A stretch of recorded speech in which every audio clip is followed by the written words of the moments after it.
ስህተት እየሰራህ ነው። የምትሰጠው እያንዳንዱ ሙገሳ፣ እሷን ለማስደመም የምታደርገው እያንዳንዱ ጥረት ከልክ በላይ ተጠግተህ ለማውራት በሞከርክ ቁጥር አንተ ፍላጎትህን እያሳያሃት እንደሆነ ታስባለህ። እሷ የሚሰማት ግን መርበትበትህ ነው። እና መርበትበት ወይም ከመጠን በላይ መፈለግ ምንም ያህል በጥሩ ሁኔታ ብትለብስም፣ ምንም ያህል አንደበተ ርቱዕ ብትሆንም፣ ምንም ያህል ጥሩ ሐሳብ ቢኖርህም ዋጋህን ያረክሰዋል። ማንም የማይነግርህ እውነት ይሄውልህ። አንዲትን ሴት ለማማለል በሞከርክበት ቅጽበት አስቀድመ ተሸንፈሃል። ምክንያቱም ማማለል በአንድ ሰው ላይ የምታደርገው ነገር አይደለም። ይልቁንስ እሷ ችላ ልትለው የማትችለው አይነት ወንድ ስትሆን በዙሪያህ የሚከሰት ነገር ነው። ይሄም የሚሆነው ስለተከታተልካት ሳይሆን እሷን መከታተል ስላላስፈለገህ ነው። እስኪ ይህንን አስበው። ሴቶች በእውነት የሚፈልጓቸው ማታ ማታ የሚያስቧቸው አጠገባቸው ለመሆን ሲሉ የራሳቸውን ሕይወት የሚያቋርጡላቸው ወንዶች ሙገሳን ልክ እንደ ቢዝነስ ካርድ የሚያድሉትን ወንዶች አይደለም። እነሱ ምንም ነገር ሳይጠይቁ በውስጣቸው ልዩ ስሜት እንዲፈጠር ማድረግ የቻሉ ወንዶች ናቸው። አንተ እየተሸነፍክ ያለኸው በዚህ ጨዋታ ነው። በቂ ስላልሆንክ አይደለም፣ ነገር ግን እንድትወድቅ ተደርገው በተዘጋጁ ሕጎች ስትጫወት ስለነበርክ ነው። መሳሳብ በጥረት እንደሚገኝ ተምረሃል። ትክክለኛውን ነገር ከተናገርክ፣ ትክክለኛውን ነገር ካደረክና ዋጋህን ደጋግመህ ካረጋገጥክ በመጨረሻ እንደምታይ ታስባለህ። ግን እሷ አስቀድማ አውቃሃለች። የምታየውም እየጣረ ያለን ሰው ነው። አዝናኝ ለመሆን የሚጥር፣ አስደሳች ለመሆን የሚጥር፣ ተፈላጊ ለመሆን የሚጥርን ሰው ነው። አሳዛኙ እውነት ግን ይህ ነው። የእሷን ልብ ለማግኘት እየሞከርክ መሆኑን በተረዳችበት ቅጽበት ጨዋታው ያበቃል። ምክንያቱም ሴቶች በሚፈልጓቸው ወይም በሚለማመጧቸው ወንዶች አይወድቁም። እነሱ የሚወድቁት ያለ እነሱ ሙሉ ለሆነ ወንድ ነው። ይሄ ቪዲዮ የአይነት ወንድ እንዴት መሆን እንደምትችል ያሳይሃል።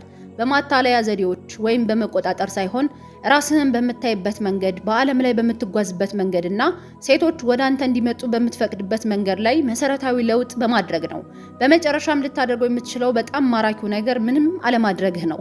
ይሄ ለምን እንደሆነ ትረዳለህ። ከትኩረት ይልቅ ግዴለሽነትን ይበልጥ ማግኔት የሆነው ለምን እንደሆነ ትረዳለህ። ከቃላት ይልቅ ዝምታህ ጎልቶ የሚሰማው ለምን እንደሆነ ትገነዘባለህ። እንዲሁም የምትፈልጋት ሴት አስቀድማ እየተመለከተችህ እሷን ላለማሳደድ የሚያስችል ጥንካሬ እንዳለህ ለማየት እየጠበቀች እንደሆነ ትረዳለህ። አሁን እንጀምር። ነገር ግን ለሳቢሳ ሚዲያ አዲስ ከሆናችሁ ሰብስክራይብ አድርጋችሁ ከኔ ጋር ቆዩ። እሷ መቼም የማታምነውን ህግ ልነግርህ ነው። መልካም ቆይታ።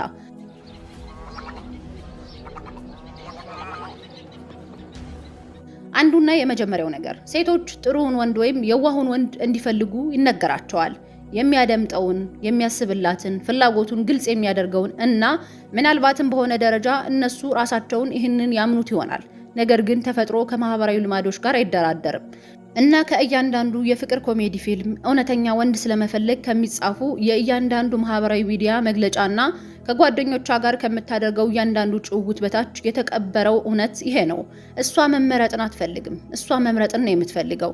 ልዩነቱ ሁሉ ነገር ነው እና አንዲትን ሴት ስትጠይቃት፣ ስታደንቃት፣ ፍላጎት እንዳለ ግልጽ ስታደርግ ውሳኔ እንድትወስን እያስገደድካት ነው። ውሳኔዎች ደግሞ ማሰብን፣ አመክንዮንና መገምገምን ይጠይቃሉ። ነገር ግን መሳሳብ በምክንያታዊ የአእምሮ ክፍል ውስጥ አይኖርም። የሚኖረው አእምሮዋ ውስጥ ለሚስጥር፣ ለውጥረትና በትክክል ስም ልትሰጠው ለማትችለው ለሆነ አዲስ ስሜት ምላሽ በሚሰጠው ክፍል ውስጥ ነው። ካርል ዩንግ ይህን ተረድቶታል። እያንዳንዱ ሴት በውስጧ ስለተሸከመችው ንዑስ አእምሮአዊ የወንድነት ገጽታ ጽፏል። ይሄ የሚገነባው ወንዶች በሚነግሯት ነገር አይደለም። የሚገነባው አጠገቧ ሲሆኑ በሚፈጥሩባት ስሜት ነው እና ህያውነት እንዲሰማት የሚያደርገው ያንተ ፍቅርና መውደድ አይደለም፣ የአንተ እሷን አለመፈለግ ነው። ምክንያቱም በዝግመተ ለውጥ ስነ ልቦና ውስጥ የተቀበረው ሚስጥር ይኸውልህ። ለሺህ ዓመታት ሴቶች የትዳር አጋሮቻቸውን መምረጥ የነበረባቸው ማን አብልጦ ፈለጋቸው በሚል ሳይሆን ማን ከፍተኛ ማህበራዊ ክብር አለው በሚለው ላይ ተመስርቶ ነበረ። ክብር ደግሞ በማሳደድ ታይቶ አያውቅም። እሱ የሚገለጸው ለውጤቱ ግዴለሽ በመሆን ነው። የተርበደበደ አዳኝ ማለት ያልበላ ወይም የተራበ ማለት ነው። የተረጋጋ አዳኝ ግን አስቀድሞ የበላ ነው። እሷ እየመረጠችው ያለችው በምትናገረው ላይ ተመስርታ አይደለም። የምትመርጠው ያንተ ውስጣዊ ኃይል በዓለም ላይ ስላለህ የክብር ደረጃ በሚነግራት ነገር ላይ ተመስርታ ነው እና እሷን ስትለክፋት፣ እውቅናዋን ስትፈልግ፣ ማረጋገጫ ስትለምን አኳኋንህ እኔ ራሴን ስላረጋገጥኩ አንቺ እንድታረጋግጭልኝ እፈልጋለሁ ብሎ ይጮሃል እና ይህ ምንም ያህል በጥሩ ሁኔታ ብታቀርበውም ፈገግታን የለበሰ አስጸያፊ ነገር ነው። ስለዚህ እሷን ለማሳመን መሞከር አቁም። መተወንህን አቁም። በህይወቷ ውስጥ ሚናን ለማግኘት መፈተንህን አቁም።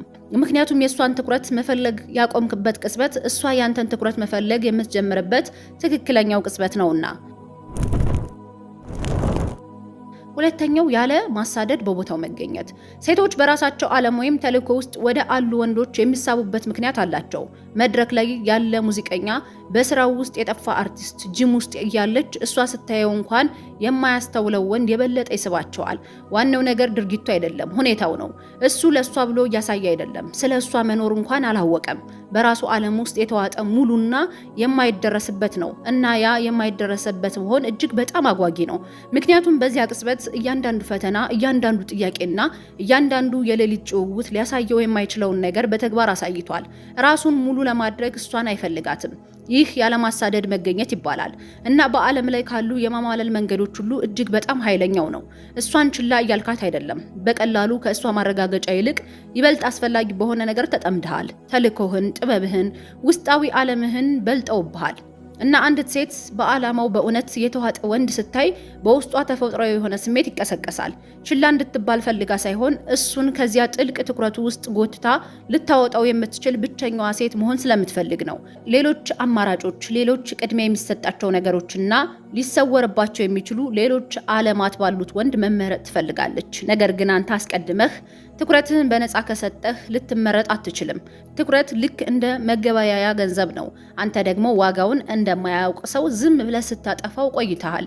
መጀመሪያ መልእክት በላክላት ቁጥር፣ እሷ ለቀለደችው ቀልድ ከልክ በላይ በሳቅ ቁጥር፣ የእሷን ጊዜ ለማመቻቸት የራስህን ፕሮግራም ባስተካከልክ ቁጥር የራስህን ክብር እያወረድክ ነው። ደግነት ድክመት ስለሆነ አይደለም፣ ነገር ግን አጸፋዊ ምላሽ የሌለው ሁልጊዜ መገኘት ዝቅተኛ ዋጋን ስለሚያመላክት ነው። መደረግ ያለበት ለውጥ ይሄውልህ። ከእሷ ጋር ስትሆን በቦታው ተገኝ። ሐሳብህንና ሰውነትህ እሷ ጋር ይሁን፣ ነገር ግን በመርበትበት አይደለም፣ በተረጋጋ የራስ መተማመን እንጂ። አዳምጣት፣ ነገር ግን እያንዳንዱን ቃሏን ልክ እንደ ፍጹም እውነት አድርገህ አትንጠልጠልበት። ከእሷ ጋር መሆንህን አጣጥመው፣ ነገር ግን ስለ ራስህ ጥሩ ስሜት እንዲሰማ ስትል እሷን አትመካባት። መልእክት ስትልክ መልስ ስጥ፣ ግን ወዲያውኑ አይደለም፣ ደግሞም ሁልጊዜ አይደለም። ይሄ ጨዋታ እየተጫወትክ ስለሆነ አይደለም፣ ነገር ግን በእውነት የእሷን ማስታወቂያ በመጠበቅ ዙሪያ የማይሽከረከር የራስህ ህይወት ስላለህ ነው። ይሄ ሰውን ማታለል አይደለም፣ ይሄ በተግባር የሚታይ ራስን ማክበር እንለዋለን። እና አስገራሚው ተቃርኖ ደግሞ ይሄ ነው። እሷን የዓለምህ ማዕከል ባደረክ መጠን እሷ ወደ አንተ ዓለም መግባት የበለጠ ትፈልጋለች። ምክንያቱም ሴቶች እንድታመልካቸው አይፈልጉም። እነሱ የሚፈልጉት ክብር ባለው ሰው መፈለግን ነው።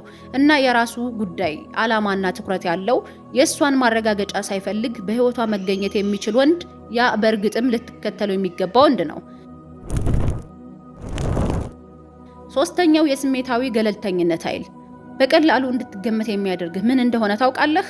ምላሽህ ነው። እሷ አንድ ነገር በተናገረች ቁጥር በደስታ ስትፍነከነክ፣ በቀጠሮ ስትሰርዝብህ ስትተክዝና ስታዝን፣ በፈተነች ቁጥር ራስህን ለማረጋገጥ ስትርበደበድ፣ በዚህ ጊዜ ካርታ እየሰጠሃት ነው። አንተን እንዴት በትክክል መቆጣጠር እንደምትችል የሚያሳይ ካርታ በእጇ እየሰጠሃት ነው። እና ቁጥጥር ምንም ያህል ስውር ቢሆንም መሳሳብን ይገለዋል። ልብን የሚማርኩ ወንዶች በጣም ምላሽ የሚሰጡ አይደሉም፣ በጣም አነስተኛ ምላሽ የሚሰጡ ናቸው። ደንታ ስለሌላቸው ሳይሆን እሷ በምታደርገው ወይም በማታደርገው ነገር ቁጥጥር ውስጥ ስለማይወድቁ ነው። ይሄ ስሜታዊ ገለልተኛ ይባላል እና በማማለል ዓለም ውስጥ በጣም ከተሳሳቱ ግንዛቤዎች አንዱ ነው። ብዙ ወንዶች ይሄ ማለት ቀዝቃዛ፣ እንደ ሮቦት ስሜት አልባ መሆን ይመስላቸዋል። ግን አይደለም። ስሜታዊ ገለልተኝነት ማለት ሁሉንም ነገር ይሰማሃል፣ ነገር ግን በዚያ ስሜት አትመራም ማለት ነው። ቀጠሮ አጠፈችብህ፣ ቅር ይልሃል፣ ነገር ግን አትደናገጥም። መልእክት አልመለሰችልህም፣ ታስተውላለህ፣ ነገር ግን አትጨነቅበትም። ትንኮሳ ሞከረችብህ፣ ፈገግ ትላለህ፣ ምክንያቱም ድርጊቷ ምን እንደሆነ አውቀኸዋል። እንደምታሳየው በእውነት ጠንካራ መሆንህን እያረጋገጠች ነው። እናም ባልደነገጥክበት፣ ራስህን ባልተከላከልክበት፣ ባላብራራህበት ቅጽበት ታልፋለህ። ምክንያቱም እሷ የምትፈጥረው እያንዳንዱ ፈተና፣ እያንዳንዱ ጨዋታ፣ እያንዳንዱ አሻሚ ጊዜ አንድ ጥያቄ ነው የሚጠይቀው። እንደምትታየው ጠንካራ ነህ ወይስ እያስመሰልክ ነው የሚለውን ነው። እና ያንተ ምላሽ አለመስጠት ደግሞ ትክክለኛ መልስ ነው። ማርከስ ኦሬሊየስ እንዲህ ሲል ጽፏል: ኃይል ያለህ በራስ አእምሮ ላይ እንጂ በውጫዊ ክስተቶች ላይ አይደለም። ይህንን ተገንዘብ፣ ያኔ ጥንካሬ ታገኛለህ። እሱ እያወራ የነበረው ስለ ማማለል አይደለም፣ ነገር ግን መርሁ አንድ አይነት ነው። እሷ እንደምትወድህ መቆጣጠር አትችልም። ፍላጎቷን፣ ስሜቶቿን፣ ምርጫዎቿን መቆጣጠር በፍጹም አትችልም። ነገር ግን እነዚህ ነገሮች በውስጣዊ ስሜት ላይ የሚያሳድሩትን ተጽዕኖ መቆጣጠር ትችላለህ። እናም በእሷ አሻሚነት ሳይናወጥ የሚቆም ወንድ እሷ እሱን ማሰብ ልታቆምለት የማትችል አይነት ወንድ ይሆናል።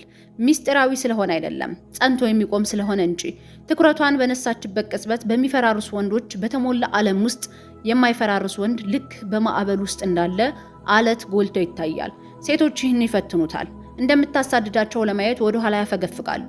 እንደምትደናገጥ ለማየት ዝም ይላሉ። በቅናት ምላሽ እንደምትሰጥ ለማየት ሌሎች ወንዶችን ያነሳሉ እና እነሱ በሚጠብቁት መንገድ ምላሽ ባልሰጠ ቁጥር ይበልጥ ማራኪ ትሆናለህ። ምክንያቱም አብዛኞቹ ወንዶች መቼም የማያደርጉትን ነገር አሁን አሳይተሃታል። ለስሜታዊ መረጋጋትህ በእሷ ላይ ጥገኛ አይደለህም። ይሄ የተለየ ያደርግሃል። ብርቅዬ፣ አደገኛ ትሆናለህ። ስለዚህ በሚቀጥለው ጊዜ ካንተ ምላሽ ለማግኘት ተብሎ ታስቦ የተሰራ ነገር ስታደርግ ቆም በል፣ ተንፍስ፣ በተረጋጋ መንፈስ ምላሽ ስጥ እንጂ ከግርግር አይደለም። ወይም ደግሞ ይበልጥ የተሻለው ምንም ምላሽ አትስጥ። ዝምታው ስራውን እንዲሰራ ፍቀድለት። ምክንያቱም ምላሽ አለመስጠት በራሱ ምላሽ ነው እና ቀኑን ሙሉ ከምትሰማው ነገር ሁሉ ይበልጥ ጮክ ብሎ የሚሰማው እሱ ነው። አራተኛው የተለየ ሁን እንጂ እንደ ሌሎች የተለመድክ አትሁን። የምታገኘው እያንዳንዱ ወንድ ከሷ ጋር ለመገናኘት የሚሞክር ነው። እያንዳንዱ ጭውውት የራሱ የሆነ ድብቅ ዓላማ አለው። እያንዳንዱ ሙገሳ ተንኮል አለው። እያንዳንዱ ቀንሽ እንዴት ነበር የሚለው ጥያቄ የንግድ ልውውጥ አይነት ነው። እሷ ይሄን ታውቀዋለች። የዋህ አይደለችም። 14 ዓመቷ ከነበረችበት ጊዜ ጀምሮ የወንዶችን ትኩረት ስታስተናግድ ኖራለች እና አሁን ዓላማህን ከርቀት አሽትታ ማወቅ ትችላለች። ስለዚህ አንተ መተህ የተለየ ስትሆን እንደ ሰው እንጂ እንደ ሽልማት ሳታያት ስታወራ፣ ድብቅ ዓላማ ሳታደርግ፣ ሳትገፋፋ፣ አንድ ነገር እንዲፈጠር ለማድረግ ሳትጥር ስትቀር የሆነ ነገር ይቀየራል። ምክንያቱም አሁን ከእሷ የሆነ ነገር ለማግኘት እንደሚሞክር ሌላ ተራ ወንድ አይደለህም። አንተ ከእሷ ምንም ነገር የማይሻ ብቸኛው ወንድ ነህ እና ይሄ በእጅጉ የጠራው የማማለል ጥበብ ነው። ፍላጎት ማጣት ሳይሆን መርበትበት ወይም መጨነቅ ማጣት ነው። ይሄ በእውነተኛ ህይወት ውስጥ እንዴት እንደሚተገበር ይኸውልህ። አንዲት ሴት ታገኛለህ፣ ቆንጆ ናት። ከክፍሉ ውስጥ ያለው እያንዳንዱ ወንድ አስተውሏታል። ነገር ግን ሁሉም የሚያደርጉትን ከማድረግ ይልቅ መልኳን ከማድነቅ፣ መጠጥ ከመግዛት፣ እንደ ሳተላይት ዙሪያዋን ከማንዣበብ ይልቅ ማንኛውንም ሰው እንደምታስተናግደው አስተናግዳት። ሞቅ ያለ ሰላምታ ትሰጣለህ፣ አብረሃት ትሆናለህ። ነገር ግን አትከታተላትም። ግዴለሽነትን እያስመሰልክ ሳይሆን በመጀመሪያ እሷን እንደ ሰው እንጂ እንደ ድል እንዳታያት ራስህን ስላሰለጠንክ ነው።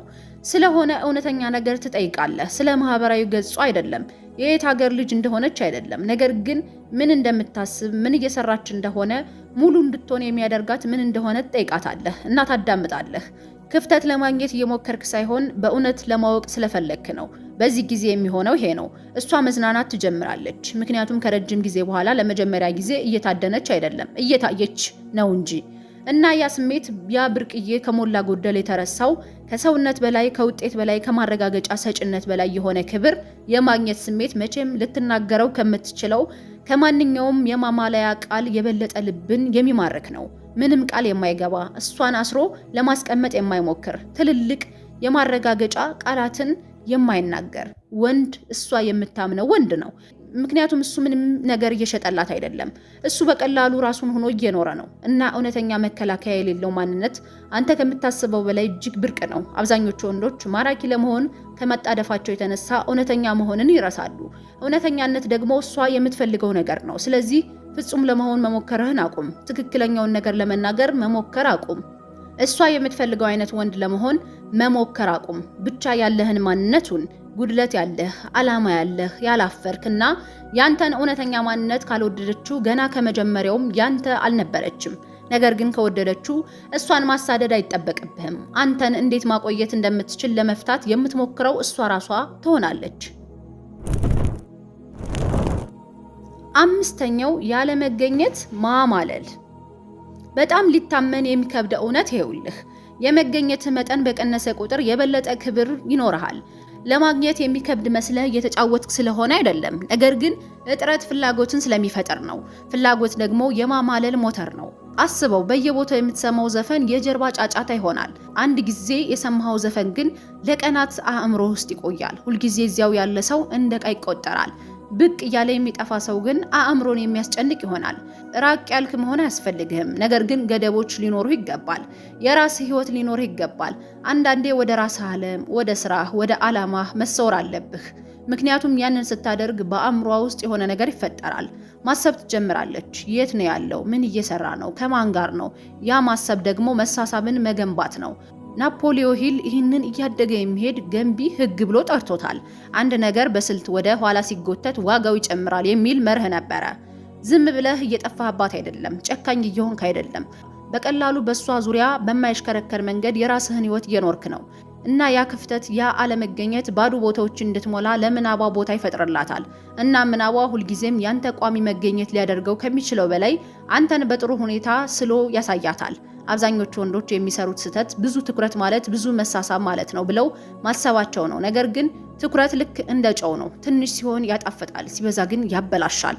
ስለዚህ 24 ሰዓት ሙሉ መገኘትህን አቁም። አእምሮህ ውስጥ የመጣውን ሐሳብ ሁሉ መልእክት ማድረግ አቁም። እሷ ክፍት በሆነች ቁጥር የራስህን ፕሮግራም ማስተካከልህን አቁም። እቅዶች ይኑሩህ፣ ቅድሚያ የምትሰጣቸው ነገሮች ይኑሩህ። እሷ ብትኖርም ባትኖርም የሚቀጥል ህይወት ይኑርህ።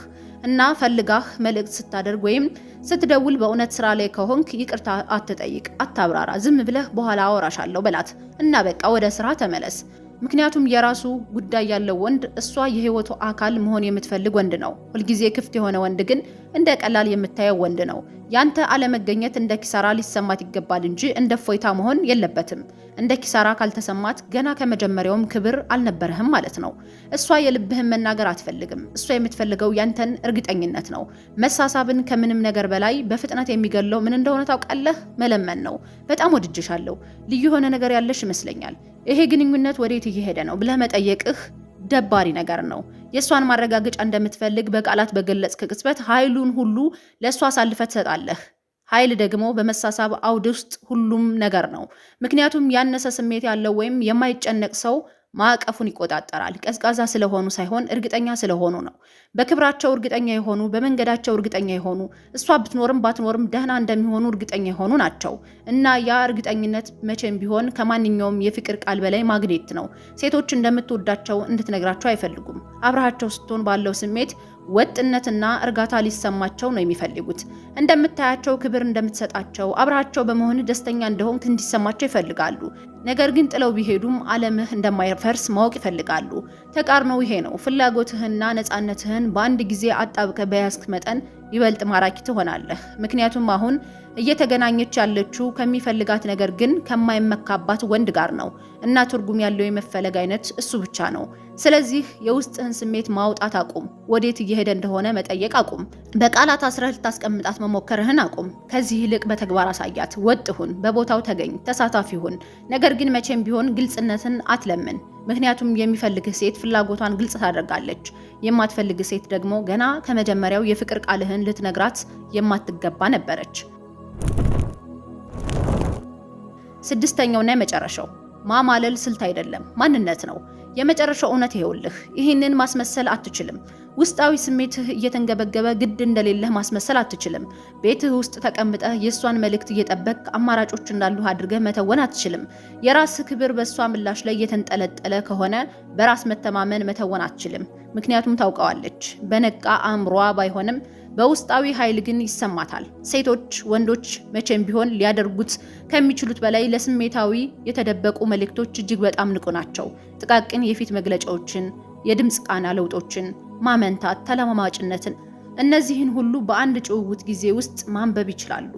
እናም እያስመሰልክ መሆኑን ባወቁበት ቅጽበት መሳሳቡ ይሞታል። ስለዚህ ትክክለኛው ስራ ምን መናገር እንዳለብህ ወይም እንዴት መንቀሳቀስ እንዳለብህ መማር አይደለም። ይህንን ማድረግ የማያስፈልገው አይነት ወንድ መሆን ነው። ይሄ ማለት የምትኮራበትን ህይወት መገንባት ማለት ነው።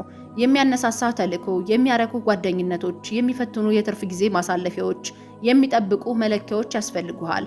ህይወትህ ሙሉ ሲሆን ያንተ ህይወት ሙሉ እንድታደርግልህ እሷን መፈለግ ታቆማለህ እና ህይወትህን ሙሉ እንድታደርግልህ መፈለግ ስታቆም እሷ የህይወትህ አካል መሆን ትፈልጋለች። ስላሳደድካት ሳይሆን ሊያሳድዱት የሚገባ ነገር ስለገነባህ ብቻ ነው። ይህ ከመስራት ወደ መሆን የሚደረጉ ሽግግር ነው።